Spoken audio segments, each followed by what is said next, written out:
তো যখনই নেতিবাচক চিন্তা আসবে তখনই বুঝবেন যে শয়তান ঢুকে গেছে আপনার উপরে। কারণ শয়তানকে তো আল্লাহ পাওয়ার দিয়ে দিয়েছেন।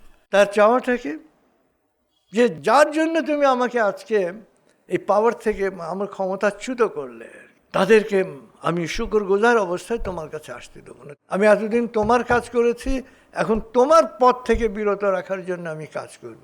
আল্লাহ বলেছে ঠিক আছে, দিয়ে দিলাম পাওয়ার।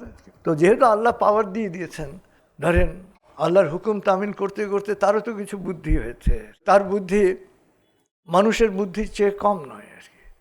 কিন্তু মানুষের একটা শক্তি হচ্ছে যে শয়তানের বিশ্বাস নাই আর মানুষের বিশ্বাস আছে। শয়তানের উপরে আল্লাহর রহমত নাই, সে তার দক্ষতা নিয়ে কাজ করছে। আরেকজন মানুষ শুধু তার দক্ষতা নয়, দক্ষতার সাথে বিশ্বাস নিয়ে কাজ করছে, আল্লাহর রহমত নিয়ে কাজ করছে। অতএব আল্লাহ বলে দিলেন যে আমাকে বিশ্বাস করবে তাকে তুমি প্রতারিত করতে পারবে না, তাকে তুমি প্রভাবিত করতে পারবে না, তাকে তুমি প্রলুব্ধ করতে পারবে না। অতএব সব সময় মনে রাখবেন, আপনার জীবনের সবচেয়ে বড় শক্তি হচ্ছে বিশ্বাস, পজিটিভ মাইন্ডসেট। যে বড় কিছু করার জন্য আল্লাহ আমাকে পাঠিয়েছেন, আল্লাহ আমাকে একটা দায়িত্ব দিয়ে পাঠিয়েছেন এবং আমি বড় কিছু করব। তো এটার পথে বাধাটা কি? Positive mindset. কাজ ছাড়া কেউ কখনো মহান হতে পারে না। তো এই কাজটা যাতে কোনোভাবে ডিস্টার্ব না হয়, এটার পথে বাধাটা কি? বাধা হচ্ছে নেতিবাচকতা, নেতিবাচক চিন্তা, হীনমন্যতা থেকে আসে। এবং নেতিবাচক চিন্তার উৎস হচ্ছে ভয়। যেরকম সবসময় লোকে কি বলবে, সমালোচনার ভয়। আরে লোকে কি বলবে আর কি, লোকের কথা যদি আমরা শুনতাম তো আমাকে এখানে দেখতেন আর কি। লোকের কথা শুনি নাই বলে না এইখানে দাঁড়িয়ে আছি।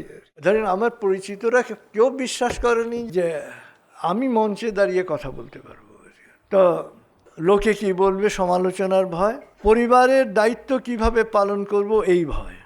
মরার পরে লোকে আমাকে মনে রাখবে কি না, এই ভয় আর কি। আরে মরার পরে কেন মনে রাখবে আপনাকে? জীবিত অবস্থায় মনে রাখে কি না? জীবিত অবস্থায় যদি মনে রাখে, মরার পরেও মনে রাখবে। জীবিত অবস্থায় যতজন মনে রাখবে, মরার পরে কমসে কম ততজন মনে রাখবে আর কি। চান্স হচ্ছে আরও বেশি মানুষ তখন মনে করবে, যদি আপনি বহমান সৎকর্মের সাথে থাকেন। যিনি যতটুকু ভালো কাজ করবেন সেটা মনে থাকবে। আবার কিছু করে যেতে পারেন নাই, যেরকম ধরেন নবাব ফয়জুন্নেসা চৌধুরী, তিনি 2000 একর জমি ওয়াকফ করে গিয়েছিলেন। জমি নাই তার নামে, কিন্তু ওইখানে কোনো কিছু নাই আর কি। আবার বেগম রোকেয়া কোনো কিছু রেখে যেতে পারেন নাই, শুধু সংগঠন রেখে গিয়েছিলেন। উনি যে সংগঠন শুরু করেছিলেন সেই সংগঠনই পরবর্তীকালে মহিলা সমিতি হলো আমাদের দেশে। এবং আজকে মহিলাদের হোস্টেল প্রতিষ্ঠান খুব কম আছে যেখানে রোকেয়া হল নাই।